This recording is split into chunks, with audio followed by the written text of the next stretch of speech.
Selamat pagi pendengar Pro 1 RRI Madiun semuanya. Dialog Madiun Raya pada pagi hari ini dengan tema penghayatan kepercayaan kearifan lokal Nusantara.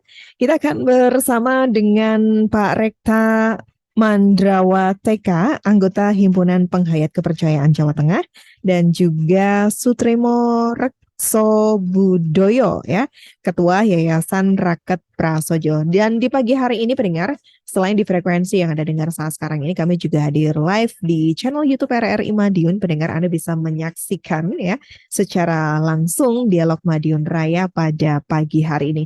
Kami sudah terhubung dengan Pak Rekta dan juga dengan Pak Sutrimo. Selamat pagi Pak Rekta, Pak Sutrimo. Selamat pagi. Selamat pagi, penuh semangat ya Pak ya pagi hari ini Pak. Sugeng Injing. Injing, terima Ya, kasih. wong Madiun enak Sugeng Injing. Oh iya Pak, tapi aku kalau diajak ngomong bahasa Jawa, aku udah takut duluan Pak. Waduh, wong Jawa ilang Jawa nih kok. Wah, repot. Ini yang juga Itu menjadi. Pak Rekto itu malah di Flores itu. Oh Itu gitu. masih pinter, pinter bahasa Jawa, masuk Mbak yang di Madiun kalah. Oke, Malu berarti diri. saya harus harus sering-sering ngobrol dengan Pak Sutrimo dan juga Pak Rekta nih ya. Ya. Oke, Pak Rekta, selamat pagi. Apa Iya, kabar Pak? selamat pagi Mbak. Terima kasih atas undangannya. Baik, Hanya terima kasih. ada ralat sedikit Mbak.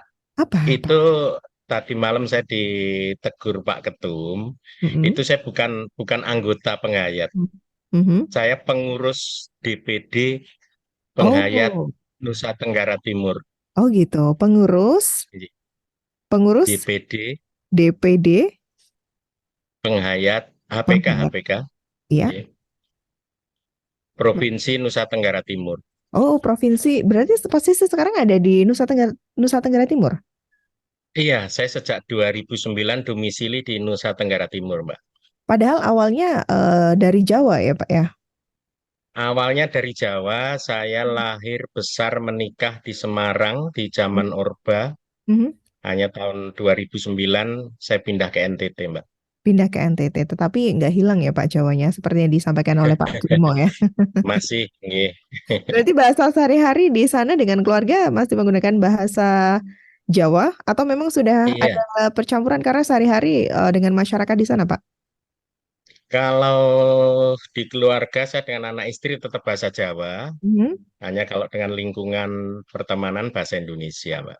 Bahasa Indonesia, baik. Dengan saya nanti bahasa Indonesia saja ya Pak ya.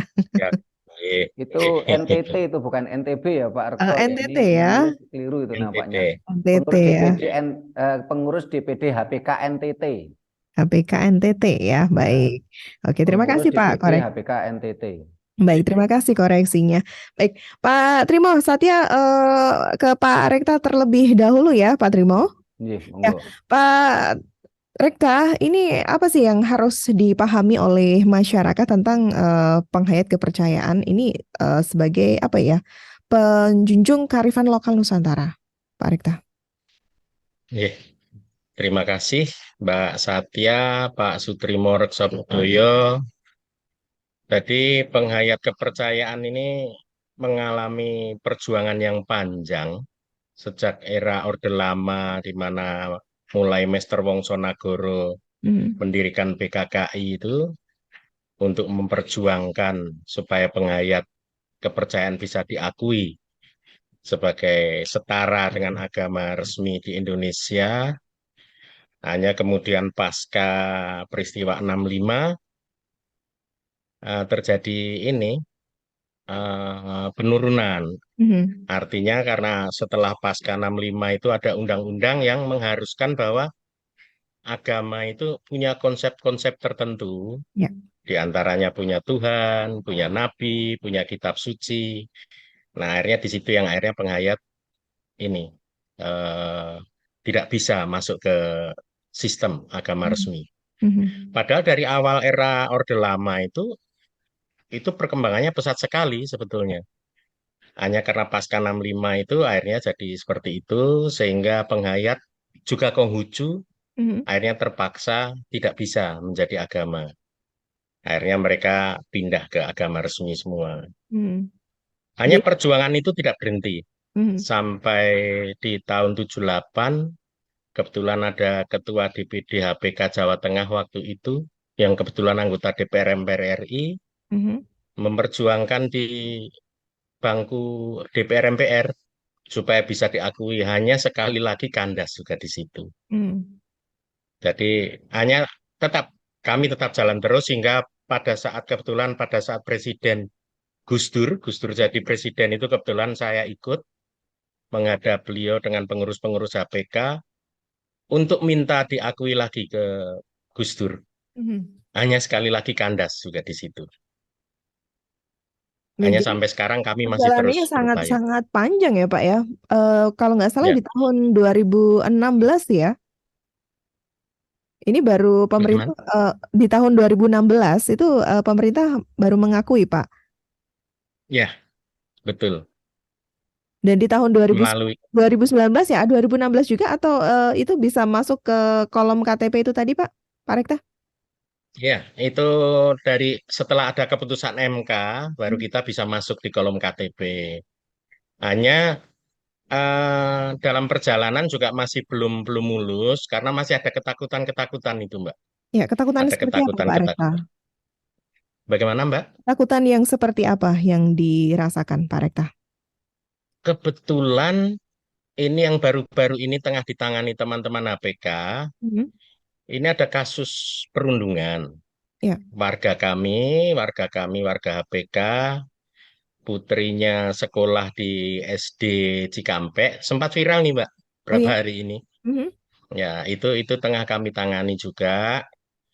Orang tuanya HPK, penghayat, putrinya dirundung di Mhm. sekolah karena tidak menggunakan jilbab. Itu sementara kami urus, kami dampingi sudah sampai di Departemen Pedanka Pendidikan. Mhm. Sementara proses ini, Mbak. Baik, Jadi berarti ketakutan-ketakutan itu banyak, ya kurang lebih seperti bisa itu. dikatakan sekolah belum ramah terhadap HPK ini Pak. Iya, ada banyak oknum-oknum guru, oknum kepala sekolah yang punya pandangan bahwa masih masih seperti dulu, masih sebelum sebelum MK memutuskan bahwa sebetulnya bisa penghayat ini. Buktinya juga ada satu universitas yang membuka jurusan itu penghayat juga di Kayaknya ada di Universitas Semarang ya. Semarang. Oh iya, Ya, iya. di Semarang. Beberapa waktu lalu sempat ini juga ya ngobrol-ngobrol di Pro 1 Pak, Pak Rekta. Ya, Nah, ya, berarti orang-orang yang melakukan perundungan ini mereka belum paham sepenuhnya tentang penghayat kepercayaan ini ya Pak. iya, betul. Jadi memang masih perlu disosialisasikan lagi sehingga masyarakat kita bisa paham, bisa mengerti sehingga kasus-kasus serupa jangan terulang lagi. Ada Hmm. banyak, Mbak. Kebetulan ada yang ASN juga di Jogja, warga penghayat juga. Mhm. Jadi kami ada sekitar yang di WA grup saya saja ada sekitar 100 lebih wanita yang masih takut mengekspresikan diri Oke. untuk sebagai penghayat. Padahal, Mbak, ini kalau ditelusuri sejarahnya, Mhm. kalau ditelusuri sejarahnya ini berdasarkan penelitian Wahyu Widianto, kalau nggak salah itu peneliti senior di ini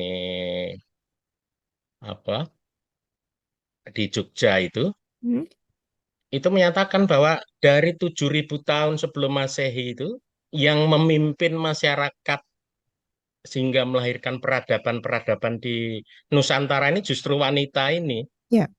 Ini yang makanya kami ingin ingin bantu perjuangkan supaya mereka berani mengekspresikan diri. Baik, Pak, berarti ada banyak kendala yang dialami ya. Tidak berhenti, misal pemerintah sudah memberikan untuk kolom KTP ya ditulis di situ penghayat kepercayaan, tetapi ternyata ini ada masalah perundungan dan masalah-masalah lain. Dan saatnya ini sempat Ya, menjawab masalah pernikahan ini juga menjadi sebuah hal yang apa ya Pak ditakutkan juga ya selain ya, perundungan-perundungan yang terjadi yang betul. Pak Rekta sampaikan tadi. Nah, kalau sudah seperti itu, apa yang dilakukan, Pak? Perjuangan seperti apa yang dilakukan? Yang jelas kami mencoba secara persuasi pendekatan ke pemerintah, mohon kebijakan, paling tidak dengan merujuk ke cita-cita awal pendiri bangsa, Hmm. bahwa seharusnya kita semua itu setara. Ya. Tidak ada perbedaan antara satu kelompok dengan kelompok lainnya. Tidak boleh ada penindasan satu kelompok ke kelompok lainnya, seperti yang dituangkan dalam pembukaan UUD 45 itu. Ya. Bahwa penjajahan di atas dunia harus dihapuskan. Penjajahan dalam bentuk apapun. Hmm. Jadi seperti yang pernikahan yang Mbak Satya sampaikan tadi, saya juga kebetulan mengalami kendala itu, Mbak. Saya Hmm. menikah kan di Orde Baru. Ya. Orde Baru nggak bisa sama sekali. Kami mau menikah secara penghayat nggak bisa. Akhirnya kami hanya menikah adat. Jadi surat nikah kami belum punya Berarti sampai sekarang. legalitas dari pemerintah belum ada, Pak, kaitannya dengan pernikahan Belum ini. ada, Sampai belum sekarang ada. Sampai sekarang. baru sebatas pencantuman di kolom KTP saja. Iya, betul. Kami hanya nikah adat saja dulu. Hmm. Baik, lantas untuk data-data secara administrasi kependudukan bagaimana, Pak? Nah, itu seperti yang saya sampaikan di Mbak Satya tadi, Hmm. kami ada pendekatan-pendekatan. Karena kalau tanpa akte kelahiran, anak saya tidak bisa sekolah. Saya Betul. punya anak 6, Mbak. Ya, Ya. saya punya anak 6. Nah, itu akhirnya dikeluarkan. Itu akte, hanya di KK dan KTP saya dicantumkan salah satu agama resmi. Hmm. Meskipun KTP saya tetap minta sebagai penghayat. Oke.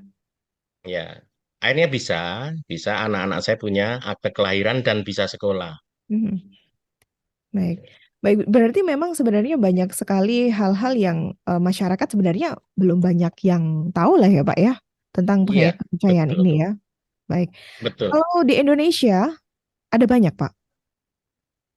Di Indonesia ada banyak, Mbak. Ada banyak, kebetulan saya ini kan di Facebook juga aktif, Mbak. Ya. Sering ada yang inbox, ada yang messenger tanya bagaimana kalau mau menikah secara penghayat, Ya. bagaimana seandainya nanti ada kasus-kasus perundungan seperti yang dialami, yang sering saya Oke. share itu. Hmm. Ya, jadi kami mencoba memberi edukasi semacam itu supaya Hmm. jangan takut bahwa kami dari HPK tetap akan terus mengawal dan membantu Mhm. tanpa kami pungut biaya sepeser pun karena ini misi-misi sosial Baik, untuk pendidikan anak-anak kita. baik. Pendidikan terus berlanjut dan tentunya kearifan lokal ini juga tetap dipegang teguh ya, Pak ya. Ya, iya Mbak. Baik, Pak Rekta saatnya geser dulu ke Pak Sutrimo Rekso Budoyo. Monggo, terima Pak kasih. Trimo, Ya. selamat Ye, pagi Pak Trimo. selamat Tadi pagi, sudah Sugeng Enjang. sudah sudah nginjang, oke Ye, Pak. ye. Tadi kayaknya sudah minum kopi ya Pak ya. Oh iya, pasti. Ya, Pak Sutrimo dari Ketua Yayasan Raket Prasojo, betul ya saat yang Ye, menyampaikan ye, ini Raket ye. Prasojo. Ini ada di mana Pak? Di Lokasi? Kota Malang. Oh, ada di Kota Malang Di ya. Kota Malang kami Mhm. adalah Lembaga Pengkajian Pelestarian dan Pengembangan Budaya Nusantara. Baik. Kalau katanya ada report ini yang mengatakan literatur yang mengatakan kalau di Jawa Timur itu paling banyak Pak untuk yayasan untuk penghayat kepercayaan. Betul Pak? Mohon maaf, itu bukan ranah kami untuk menjawab, Mhm. karena kami lembaga kajian untuk menjawab seberapa banyak penghayat, walaupun kami punya data, tapi kan yang menjawab itu lebih pas nanti Pak Rekto itu. Oh, baik. Kami Baik. harus tahu posisi ya. Mhm. Saya ingin mencermati dari judul yang diambil oleh RRI Madiun ini, ya ini penghayatan kepercayaan kearifan lokal Nusantara. Judul ini saya rasa sudah pas ya, karena kalau kita kaji secara keilmuan, Mhm. di dunia ini ada 4.200 agama atau Mhm. kepercayaan, ada 2.500 nama agama, nama Tuhan maksud saya. Ya. Sehingga ini bisa kita simpulkan, agama-agama di dunia ini merupakan kepercayaan-kepercayaan lokal. Mhm. Termasuk, mohon maaf, agama dari Arab, dari Timur Tengah itu kepercayaan lokal kalau kita mau jujur. Ya. Bukti di dunia itu tadi ada 4.200 agama dan ada 2.500 nama Tuhan. Mhm. Bahkan ajaran-ajaran tersebut mereka benar-benar lokalisme. Nama Tuhannya nama lokal, Mhm. ajarannya pakai bahasa lokal, Mhm. syariat-syariatnya spiritual ritual-ritualnya, ritus-ritusnya memakai ritus-ritus budaya lokal. Mhm. Nah, tetapi kalau saya cermati secara keilmuan, kepercayaan lokal Nusantara, khususnya kepercayaan lokal Jawa, saya mengatakan Jawa di sini bukan suku Jawa, karena Jawa itu artinya adalah value, nilai, ya. Jawa bukan teritorial, Jawa bukan sukuisme.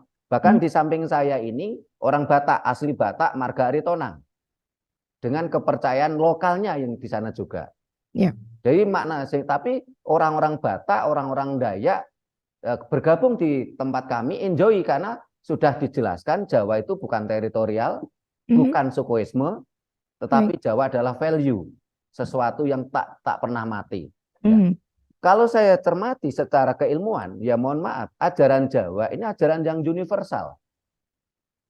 Kenapa? Karena ajaran Jawa tidak memihak bangsa Jawa. Sementara ajaran Arab memihak bangsa Arab. Sehingga banyak di kitab sucinya tertulis di situ memihak bangsa Arab. Dan cenderung menjajah bangsa lain. Dengan budayanya, dengan bahasanya. Sementara ajaran Israel ini juga memihak bangsa Israel. Di dalam kitab sucinya banyak ayat-ayat yang mengatakan memihak bangsa Israel. Nah, sementara ajaran Jawa ini universal walaupun berawal dari kepercayaan lokal. Ajaran Jawa tidak memihak bangsa Jawa. Sehingga barangkali Mbak Satya di Madiun sering dengar orang, oh wong kuwi kok Jawa banget. Oh wong ki bocah ki ora Jawa. Oh ki wong Cina ki kok Jawa. Berarti apa? Apapun suku kita, entah itu orang Cina, Arab, Inggris, Madura, Dayak, ini bisa menjadi Jawa ketika berproses. Dia menjadi selalu hidup. Tetapi walaupun kita ini orang keturunan suku Jawa, kita bisa tidak Jawa. Seperti obrolan kita tadi di depan. Banyak di antara kita orang keturunan Jawa yang sudah tidak lagi Jawa. Mohon maaf, saya kritisi Mbak Satya. Jilbab itu budaya Arab. Di Arab sana ada 11 agama yang mirip. Semua perempuannya pakai jilbab, termasuk Kristen Ortodok. Termasuk Kristen Kiptiah. Itu perempuannya pakai jilbab. Jadi jilbab itu bukan budaya Islam, tapi budaya Arab. Pertanyaan saya, apakah Mbak Satya ini orang Arab? Kenapa kita harus terdogma dan terjajah oleh budaya orang lain? Sementara ajaran leluhur kita lebih universal. Baik, Pak Sutrimo, lantas yang dilakukan dari Yayasan Raket Prasojo ini Pak ya dalam menguri-uri ya kearifan lokal Nusantara itu seperti apa Pak?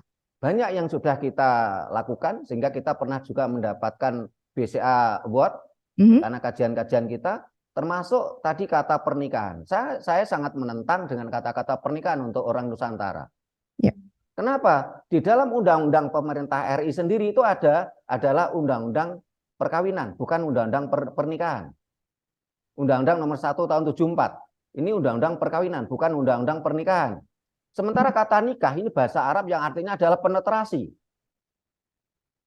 Lah, alangkah kita ini kan mohon maaf, kita ini bangsa yang beradab. Kita melakukan pertemuan lawan jenis laki-laki dan perempuan bukan sekedar penetrasi. Tetapi ada sebuah rangka, sebuah upacara yang sangat terhormat. Sehingga dari kata kawin, Jawa mengenal kata perkawinan dari kata kawin. Kawin dari bahasa Jawa kuno yang berarti kawin itu diboyong. Seorang laki-laki untuk memboyong calon istrinya, calon garwo, sigarani nyowo, itu pakai proses yang luar biasa. Bukan sekedar ketemu gitu aja ya. Penetrasi. Banyak yang sudah kita lakukan. Kita mencoba menjelaskan kepada khalayak umum, kalau ajaran leluhur kita jauh lebih universal, dan mohon maaf ketika ajaran lain itu memakai konsep dogmatis dan dalil. Terus ajaran lain memakai konsep ada perintah, larangan, iming-iming, dan ancaman. Sementara ajaran Jawa itu lebih cenderung lifestyle, gaya hidup. Tanpa larangan, tanpa perintah, tanpa iming-iming, tanpa ancaman. Tapi gaya hidup, lifestyle. Nah akhir-akhir ini banyak teman-teman yang katanya cinta pada budaya leluhur Nusantara, pada budaya Jawa, ini mencoba mengubah. Ajaran Jawa yang dulunya merupakan lifestyle, gaya hidup, ini dirubah menjadi way life, pandangan hidup. Padahal antara pandangan hidup dan lifestyle, gaya hidup itu sesuatu yang berbeda. Sehingga pada zaman dulu digambarkan negara kertagama, sebuah negara yang makmur yang selalu berjalan sesuai dengan aturannya tanpa harus aparat negara itu melakukan perintah, larangan, ancaman ataupun iming-iming. Ini yang harus kita kembalikan. Bagaimana yang awalnya merupakan kepercayaan lokal, kearifan lokal, dan kearifan lokal Nusantara itu lebih universal daripada ajaran lain yang lebih cenderung membela bangsa di mana suatu kepercayaan tadi muncul. Ingat, di dunia ini ada 4.200 agama atau ajaran, ada 2.500 nama Tuhan. Baik, Pak Trimo? Yeah. Baik. Oh, sudah terhubung. Sempat ada ini Pak, kendala sinyal terputus sedikit. Mbak. Ada beberapa pertanyaan yang sudah masuk ya. Ini saya urutkan dari atas ya, dari live chat YouTube RRI Madiun. Terima kasih untuk Suhardi, Haryono juga terima kasih sudah menyimak dengan seksama gitu katanya. Ada pertanyaan dari Dwi ya. Ini yang ingin tahu bagaimana minat masyarakat NTT, Pak Rekta, masuk dalam anggota penghayat kepercayaan. Apakah dari tahun ke tahun ada penambahan, Pak? Selamat pagi, matur nuwun, Mbak Satya. Pertanyaan dari siapa tadi, Mbak? Mohon maaf. Dari Dwi. Oh iya, untuk Dwi, Mas atau Mbak ya ini ya. Di NTT ini kebetulan saya mulai tahun 2011 ini sering ke pelosok-pelosok. Mereka masyarakat adat yang masih menganut ajaran lama itu masih banyak. Hanya kesulitan saya berinteraksi dengan mereka itu, mereka nggak tahu bahasa Indonesia, mereka hanya bisa bahasa daerah. Ya. Jadi kesulitannya itu, sehingga akhirnya setiap kali saya mau berinteraksi sama mereka, saya harus ajak satu orang yang tahu bahasa daerah supaya bisa ngobrol dengan mereka. Ada banyak, hanya mereka lebih banyak usianya sudah tua-tua macam saya ini, Mbak, usia 50 ke atas begitu. Yang muda-muda semua sudah menganut agama resmi di pemerintah. Karena memang Iya, mereka menjadi cikal bakal pelestari budaya Nusantara gitu ya Pak ya. Dan iya, mereka iya, pelaku awal gitu bisa dikatakan seperti itu Pak Rita. iya, betul. Iya, iya. Oke, Di baik. Sabu itu juga banyak, Mbak, Pulau Sawu itu. Di mana Pak? Di Pulau Sawu, di Sabu itu ada banyak. Hanya mereka memang tinggalnya di gunung-gunung, di Hmm, hutan-hutan begitu. hmm, Sama seperti yang kalau kita ini apa baca berita media nasional berapa bulan yang lalu itu yang ada suku hmm. anak dalam itu, semacam mereka itu, Baik, orang-orang NTT baik. Lantas yang bagaimana menganut. prinsip dalam menjalin kerukunan, gotong royong, persatuan dan keadilan? Karena sesuai kan dengan dasar negara kita Pak, Pancasila. Ya, jadi mereka ini kan ada ketua-ketua sukunya, tetua-tetua adatnya. Jadi ketika mereka butuh jembatan untuk menjembatani kebutuhan mereka supaya bisa berinteraksi dengan dunia luar, biasanya lewat tetua adat, Hmm. lewat kepala-kepala suku ini. Mereka mereka agak-agak tertutup, Mbak. Mereka agak-agak tertutup Kenapa mereka karena agak tertutup Pak? seperti yang saya sampaikan juga dengan Pak Trimo sampaikan tadi juga, Hmm. bahwa memang tekanan-tekanan terhadap mereka itu banyak. Seperti sebentar, saya ada satu tulisan itu dulu pernah ada Pak Michael Keraf, itu seorang pendeta di NTT yang mendampingi orang-orang asli NTT yang sulit mendapatkan akses pendidikan, sulit mendapatkan KTP segala macam. Karena kesulitan-kesulitan seperti itu yang membuat mereka akhirnya menutup diri. Mereka Hmm. mereka enggan berhubungan dengan masyarakat luar. Nah, Ya, itu memang butuh pendekatan yang benar-benar ini, Mbak. Nggak gampang memang. ya, Saya baik. semenjak 2011 itu melakukan pendekatan-pendekatan seperti itu ke mereka. Baik, berarti masyarakat Indonesia tuh sebenarnya belum sepenuhnya memahami tentang sebuah perbedaan ya. Betul, iya, betul. Oke, baik. Kemudian pertanyaan dari Dwi lagi ini ya, bagaimana perlindungan dan pengakuan pemerintah untuk perkawinan penganut kepercayaan ini khususnya di Jawa? Pak Trimo mungkin bisa menjawab pertanyaan ini Pak Trimo. Sebenarnya kalau solusi itu semua itu sederhana, Mbak. Ya. Solusinya adalah kita kembali menjalankan kemurnian Pancasila. Hmm. Kenapa? Dari Pancasila ini kan tidak ada satupun sila yang bicara agama. Ya. Sehingga ketika pemerintah Orde Baru menerbitkan undang-undang yang berbunyi setiap warga negara Indonesia harus memeluk agama yang diakui oleh pemerintah. Waktu itu tidak ada kata resmi Pak Rekto kalau saya baca di undang-undangnya, tapi yang diakui oleh pemerintah. Nah, yang diakui pada waktu itu kan semuanya ajaran Dayo. Islam, Kristen, Katolik, Hindu, Buddha. Bahkan waktu itu tahun undang-undang itu muncul tahun 69, itu Buddha belum masuk. Jadi Islam, Kristen, Katolik, Hindu. Karena Buddha itu baru diakui oleh pemerintah tahun 1975. Waktu itu umat Buddha masih menjadi satu direkturnya dengan Hindu. Nah, kalau menurut saya undang-undang ini sudah mengkhianati Pancasila. Nah, kalau kita lihat pada masa pemerintahan Presiden Soekarno, ini tidak ada pencantuman ataupun pemaksaan secara masif untuk warga negara Indonesia untuk mencantumkan atau memeluk agama. Karena memang Pancasila tidak mengamanatkan agama. Ya. Sehingga seharusnya Pancasila sebagai sumber dari segala sumber hukum yang harus dipatuhi oleh warga negara Indonesia, oleh pemerintah juga. Seharusnya semua undang-undang di bawah Pancasila ini tidak boleh bertentangan dengan Pancasila. Lah undang-undang ini kan bertentangan. Seharusnya undang-undang ini harus dibatalkan. Sehingga kemarin kami mencoba menghubungi beberapa pengacara-pengacara muda. Ini akan mencoba menyusun menggugat di MK supaya undang-undang ini batal. Sehingga undang-undang itu nanti implementasinya di masyarakat, di administrasi negara, itu tidak ada lagi kolom agama dalam data kependudukan. Nah, kalau tidak ada lagi kolom agama dalam data kependudukan, otomatis perkawinan-perkawinan itu dilaksanakan dan dilakukan oleh kelompok-kelompok yang bersangkutan. Pemerintah cuma mencatatkan saja di catatan sipil. Jadi bukan urusan pemerintah itu suatu perkawinan itu sah atau tidak sah.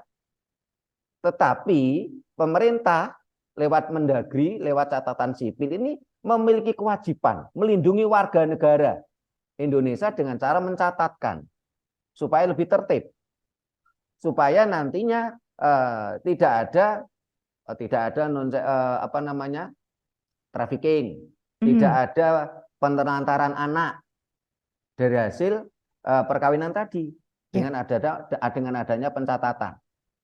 Sehingga kalau tadi pertanyaannya bagaimana solusi dari perkawinan penghayat, ini sederhana saja. Dihapuskannya kolom agama dalam data kependudukan. Perkawinan merupakan hak dari setiap organisasi keyakinan. Dan pemerintah cukup mencatatkan di catatan sipil. Nah, termasuk Departemen Agama atau Kemenak, ini harus kita kembalikan seperti masa Presiden Soekarno. Pada masa pemerintah Presiden Soekarno, waktu itu ada Depak ya, belum Kemenak. Salah satunya adalah Bapak Wahid Hasyim, bapaknya Gus Dur. Nah, dalam Juklat dan Juknis pada waktu itu, Depak ini tidak mengurusi agama. Tetapi yang diurusi adalah umat beragama. Kenapa? Karena agama atau keyakinan ini adalah ranah privasi. Mohon maaf ya, saya sama istri saya bisa jadi keyakinannya berbeda kok. Pak Rekto dengan istrinya bisa jadi keyakinannya berbeda kok. Walaupun saat ini karena dipaksa oleh pemerintah Orde Baru kita mencantumkan agama di dalam kolom agama kita. Dan itu tidak menjadi masalah gitu loh. Tetapi umat beragama ini kan manusianya. Ini warga negara. Dan negara punya hak untuk melindungi. Dengan cara itu sudah selesai itu Mbak pertanyaan itu tadi. Pertanyaan dari ini, baik perlindungan dan pengakuan pemerintah untuk perkawinan penganut kepercayaan. Iya, itu sudah selesai itu dengan Jawa ya. tadi. Dan itu kita kembali ke kemurnian Pancasila. Toh mohon maaf tadi sudah saya katakan, tidak ada agama yang benar-benar untuk semesta. Karena di dunia ini ada 4.200 agama, ada 2.500 nama Tuhan. Itu merupakan bukti nyata, bukti real. Semua agama-agama itu ajaran lokal kok. Bahkan ajaran-ajaran lokal tadi sangat sangat kentara sekali. Nama Hmm, Tuhannya lokal, ajarannya pakai bahasa lokal. baik. Ritus-ritusnya memakai budaya lokal. Hmm, Ayat sucinya selalu berpihak pada bangsa di mana ajaran tadi lahir. ya. Bahkan malah ajaran Nusantara ini, ajaran Jawa khususnya, ini sangat universal. Ajaran Jawa tidak memberi nama Tuhan, tapi cuman aran atau sebutan. Baik, Pak Trimo. Lantas kalau menurut pandangan Pak Trimo, bagaimana masyarakat ini upaya dalam menjaga kearifan lokal, adat budaya bangsa Indonesia itu seperti apa, Pak? Apakah perlu apa ya semacam hal yang harus ditingkatkan, Pak? Pak Kalau Trimo. ditingkatkan ya, tapi yang nakal kan pemerintah malahan. Kita nggak usah mengkritisi Karena pemerintah saja ya, pemerintah Pak. ini Tapi kan upaya yang melakukan dilakukan oleh pemaksaan. masyarakatnya seperti apa, Pak? Realnya? eh, Pemerintah saat ini kan melakukan pemaksaan dan penjajahan pada bangsanya sendiri. Contoh, ketika kita bicara BBN, coba lihat berapa ratus dan berapa ribu triliun anggaran negara digunakan untuk ajaran Dayo. Tapi hanya berapa rupiah saja, bahkan bisa dibilang tidak ada untuk apa namanya untuk pembelajaran, untuk pengangkatan, untuk Hmm, pelestarian budaya Nusantara. Dan baik. saat ini kan ketidakadilan dan pemerintah sendiri yang menghancurkan bangsa ini kok. Oke, baik. Berarti dari HPK ini juga sedang melakukan perjuangan-perjuangan ya, Pak ya? Pak Rekta? Iya, saya, Pak Rekta tadi juga iya, sudah menyampaikan ya? saya boleh nambahkan sedikit, Mbak, Silahkan, yang Pak tadi Rekta. Pak Trimo soal pernikahan, ya. Soal pernikahan memang yang diidam-idamkan oleh warga penghayat itu seperti itu, Mbak. Seperti zaman di era Orde Lama itu. Dulu bapak saya itu penghayat, ibu saya Muslim, Hmm, Mbak. Ibu saya Islam, bisa nikah. Di kolom KTP, di surat nikah, semua tidak ada dicantumkan agama di situ. hmm, Artinya pernikahan itu, kalau menurut keyakinan ini penghayat, yang sudah berjalan sejak ratusan ribuan tahun yang lalu, itu yang berhak menikahkan orang tua, negara hanya sekedar mencatat seperti yang dibilang Pak Sutrimo tadi. hmm, Jadi negara mencatat, oh si Rekta sama si Heni nikah hmm. tanggal sekian, bulan sekian di ini, hanya itu saja. Ya, Tapi yang punya hak menikahkan orang tua, itu yang kami perjuangkan, Mbak. oke. Itu saya hanya Baik. menambahkan sedikit itu saja. Ya, Baik. Terus ini ada pertanyaan ya, Pak, di live chat YouTube RRI Madiun. Lantas bagaimana untuk ritual penghayat kepercayaan? Pak Rekta mungkin bisa menjawab, silahkan. iya. Berarti ritual ini Ritual disesuaikan dengan daerah atau dari mana dia berasal gitu, Pak? Kalau dari Jawa, iya, dengan adat ajaran orang-orang Jawa. Kalau dari mungkin dari Sumatera atau dari iya, NTT ini juga akan berbeda juga, Pak. iya. Ritualnya sesuai dengan daerah masing-masing, hanya mereka memiliki karakter yang sama. Seperti yang saya sampaikan tadi, berdasarkan penelitian arkeolog tadi, bahwa sejak 7.000 tahun sebelum Masehi, nenek moyangnya itu satu orang Austronesia. Bahkan simbol matahari yang ini yang dipuja-puja masyarakat Austronesia 7.000 tahun yang lalu itu jadi simbol resmi Majapahit, jadi Hmm. Surya Majapahit itu. Artinya, ketika kemudian mereka menyebar ke daerah-daerah, kemudian muncul bahasa-bahasa daerah masing-masing, mereka ritualnya memakai bahasa daerah masing-masing, Hmm. hanya masih sama tipenya, modelnya pemujaannya ke terhadap hidup dan kehidupan, terhadap masyarakat sekeliling, alam segala macam. Kalau kita mau cerita soal ini panjang, Mbak, termasuk sampai ke konsep ketuhanannya pun Hmm. kita sebetulnya ada, bukan tidak ada, hanya berbeda. Ya, Pak, Kalau zaman kan ketuhanan, berkembang, Pak. Zaman kan berkembang. Nah, ya, mungkin nggak ada semacam apa ya bisa dikatakan tuh seperti modifikasi-modifikasi atau penambahan-penambahan gitu, Pak, yang relate dengan sekarang ini, Pak? kalau modifikasi ini kami kalau soal adat istiadat enggak, Mbak. Kami tetap seperti Karena sudah kalau pakem misalkan ya, saya Pak di ya.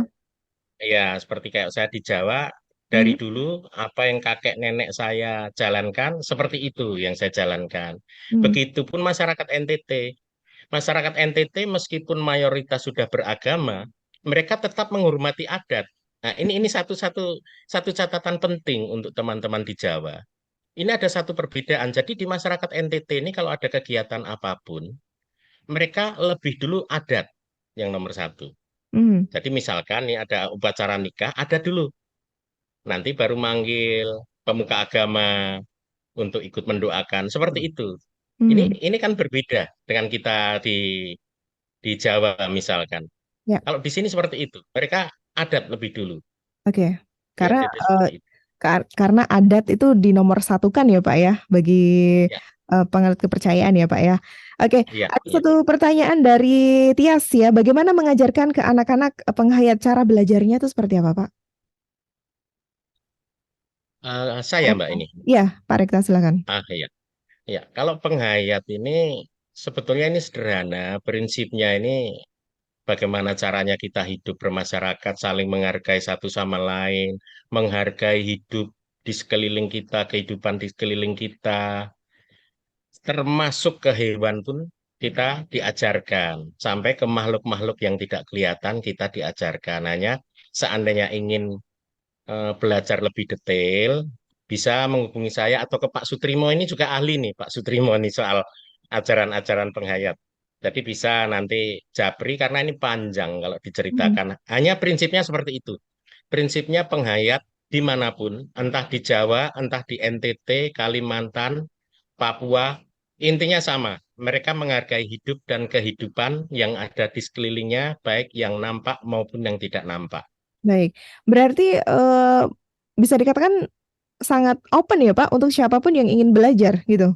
Open, open. Bahkan saya di Facebook pun, Mbak, saya di Facebook saya mengajarkan cara meditasi Jawa Hmm, kepada siapapun tanpa memandang agama. ya. Jadi kalau saya begini, silakan, kamu mau Islam, mau Hindu, mau Kristen, mau Buddha, silakan kalau mau belajar.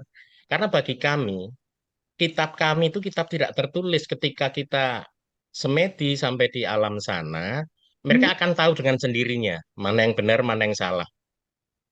Mana yang baik, mana yang tidak. Kita akan tahu dengan sendirinya. hmm, Saya membuka peluang untuk itu semenjak beberapa tahun yang lalu hingga hari ini. hmm, Jadi saya share, semua orang boleh baca, sampai pernah di-share kalau tidak salah sampai 90 kali. hmm. Ya, Jadi biar masyarakat itu semakin memahami kalau di Indonesia itu ada penghayat kepercayaan ya Pak ya.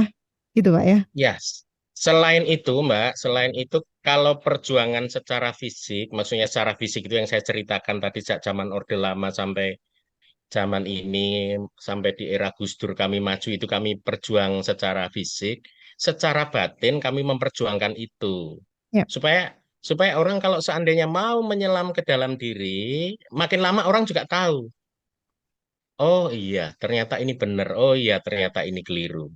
Seperti Oke. itu. Kadang apa yang nampak di depan mata kita itu belum tentu seperti itu. Kadang kan seperti itu, Mbak. Oh, betul. Makanya perlu kita selami ke dalam batin.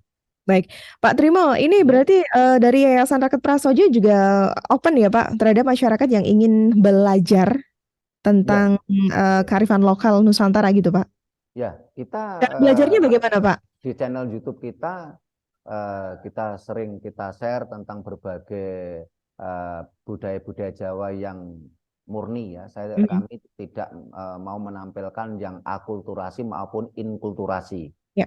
Sehingga apa yang kita sampaikan benar-benar sebuah kita ingin mencoba menelusuri tentang ajaran Jawa ya, Mhm. yang murni. Yang pakem yang seperti ini loh gitu ya Pak. Kalau bicara pakem nanti dulu karena Hmm. di dalam budaya Jawa ini kan tidak mengenal kata pakem sebenarnya. Hmm, Karena konsepnya kan serat teles. Serat teles itu alam semesta. ya. Alam semesta itu kan dinamis. Kalau kita bicara pakem itu kan nantinya menjadi serat kering Hmm, yang ditulis di kitab suci. Ini kan kering. Dan kitab suci cenderung kaku.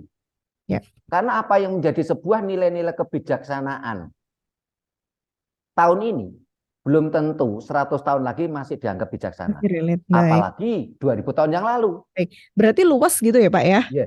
Ketika kita bicara tentang karakteristik ajaran Jawa, tadi sudah saya katakan karakteristiknya satu, tanpa perintah, tanpa larangan, Ya. tanpa iming-iming, tanpa ancaman. Dan sifatnya ajaran Jawa ini satu, baik logis. Orang Jawa mengatakan tinemuing nalar, haik logis. 2, realistis. Atau orang Jawa bilang kasunyatan. 3, harus harmonisasi alam semesta, harmonisasi mikrokosmos, makrokosmos. Orang Jawa mengatakan apa? Serateles. Sementara kalau ajaran-ajaran dari Dayo, ini cenderung unlogis. Tidak masuk akal, unlogis. Dan hanya berdasarkan iman dan dalil. Wis pokoknya kamu harus percaya, dasarnya apa? Dalil. Tanpa harus ada pemikiran yang realistis. Baik, Pak, kalau misalnya ada yang ingin belajar, berarti dari Yayasan Rakyat Prasojo ini punya channel YouTube atau media Ya, sosial yang bisa diakses, Pak? ya, kita ada channel YouTube Rakyat Prasaja TV dan kita juga ada website www.java.org.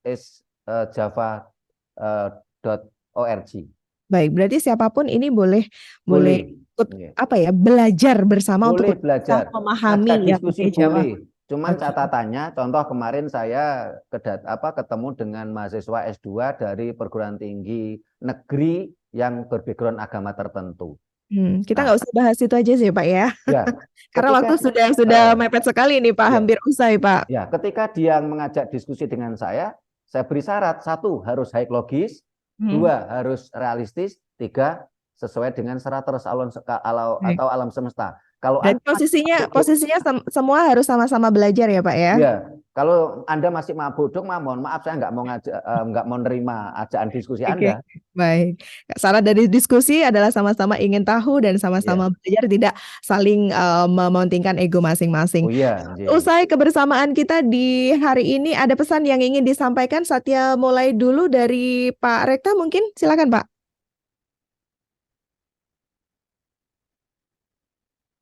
Pak Rekta masih termute, Pak, belum keluar suara.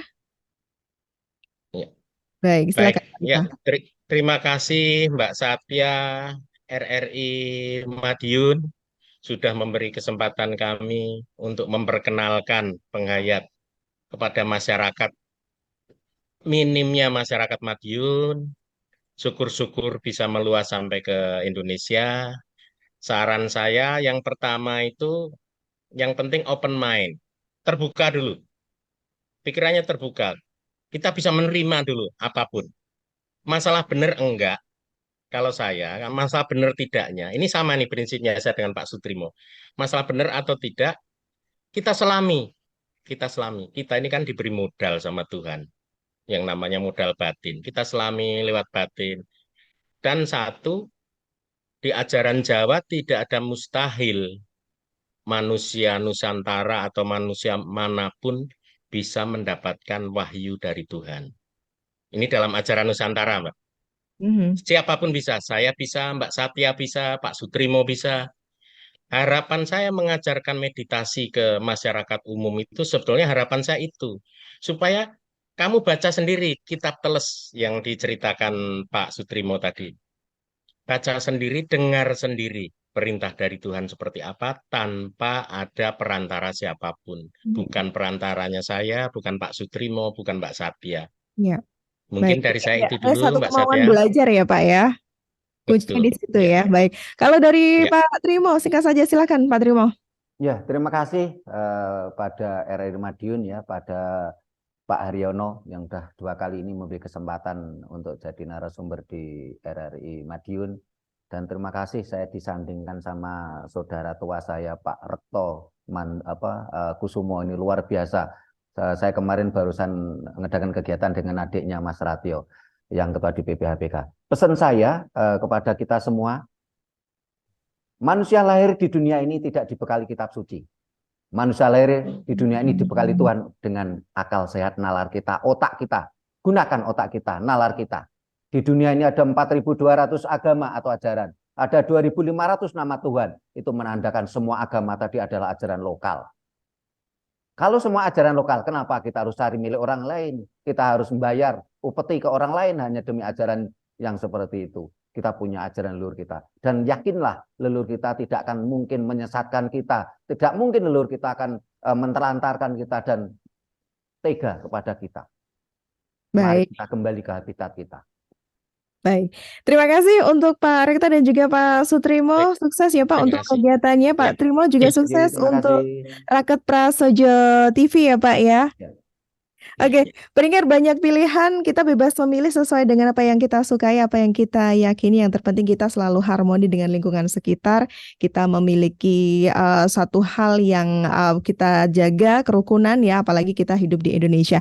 Terima kasih Pak Rekta, sampai jumpa di lain Terima kesempatan. kasih. Pak Trimo Ya, juga demikian. Ye, Rahayu, terima sejak tadi kasih. malah Rahayu, salam Rahayu. jalan nggak disampaikan tadi. Rahayu, Rahayu. Rahayu, Rahayu, Rahayu. Rahayu, Rahayu. Terima kasih pendengar Pro 1 RRI Madiun, sampai di sini untuk Dialog Madiun Raya pada pagi hari ini. Sampai jumpa di lain waktu.